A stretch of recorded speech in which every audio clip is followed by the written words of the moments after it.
In this screencast, we're going to look at variables. We'll look at how we can create and use them within microbit.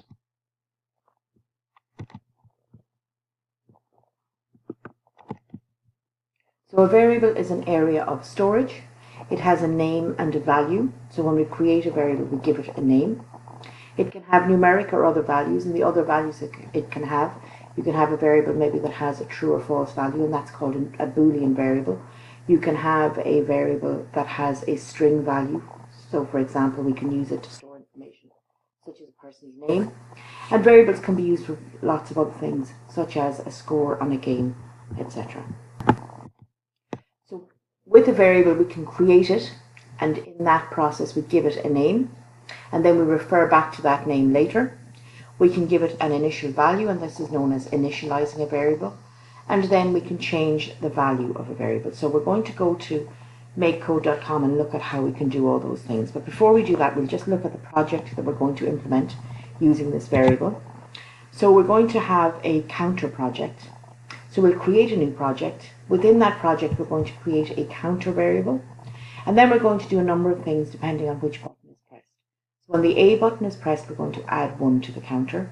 When the B button is pressed, we're going to subtract 1 from the counter. And when the A plus B buttons are pressed simultaneously, we're going to display the value of the counter variable. So let's go to makecode.com now and implement this project. So here in makecode.com, we have a new project. I'm going to change the name of the project, and I'm going to call it counter. I'm going to save that. And then I'm going to get rid of the forever block. And in the onStart, I'm going to create my variable and give it a value. So I've got variables here, so the variables block. I can make a variable, and if I make a variable, I'm going to call this one counter. Now it's important when you're naming a variable that you give it a name that means something, and that when you're using it, that it makes sense what you're doing. I'm going to click OK on that, and now you'll notice here I can do various different things. So I can set it equal to a value, in this case setting it equal to 0, but we can change the 0, and then you can change the item by. So I'm going to drag across set item to 0. Now you might say, well, why are you dragging across set item? Because our variable is called counter, but I can click on the little arrow here and access my counter variable. So on start, I'm setting the counter to 0. So every time the microbit restarts, it's going to set the counter to 0.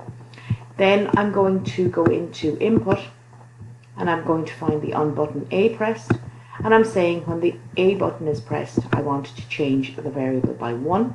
So I'm going to change item by 1, and I'm just going to change counter by 1, so get the correct variable here. I'm going to right click and duplicate this piece of code. Notice it's grayed out because you can only have one on button A pressed block. So I'm going to change the A to B, and in this case notice it comes back, it's not grayed out anymore.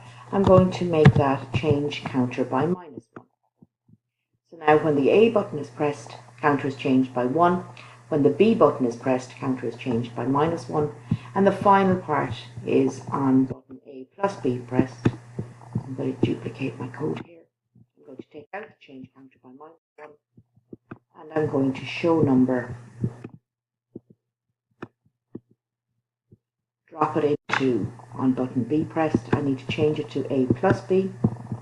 So I'm going to show number, and then I can go back into variables. And if I pull across the variable with the name counter and drop it in on top of the 0, what will happen is it will show whatever value is in counter when I show number counter. So remember, we were talking about creating a variable. So we create a variable in the variables block here using make a variable. We talked about initializing a variable, and that's what we're doing here in the onStart. So we're setting counter to 0. And then when the A button is pressed, we're changing the counter, so that's changing the value of a variable. When the B button is pressed, we're also changing it, and then finally we're showing it. And those are the types of things you would generally do with variables. So I'm just going to save this now. And then I'm just going to do my little test here. So I'm going to click on the A button. Now, nothing seems to be happening when I click on the A button. I've clicked it twice there. Remember, I have to click on the A plus B button to show the value. So if I click that, I should see 2 now. And there's my 2. If I click the B button, the counter is going to be changed by -1, so the counter should be back to 1 again, I'm going to click it again, show the value again, and I'm back to 0. Now I'm going to click the A button 5 times.